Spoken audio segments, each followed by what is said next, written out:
खनगा डालने का क्या होना याद करने में भी दुआ और क्या तीसरा तो याद करो लाजमी खनगा खड़ी बावे बख्शना क्या है आई ओले ना पोए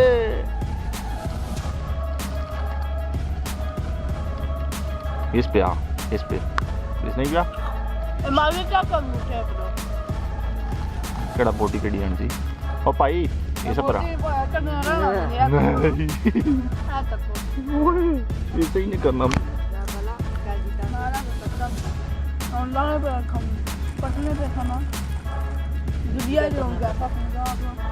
क्या गड़ी फ्री से करो हैं केड़ा प्यारा यार वो सारी गिरा दे जरा मैं घसना है चला ना पापा जा ओए कमना ही पे सर्दी नालो सर्दी लई है इसमें जाओ जी अल्लाह सुने तुम्हारा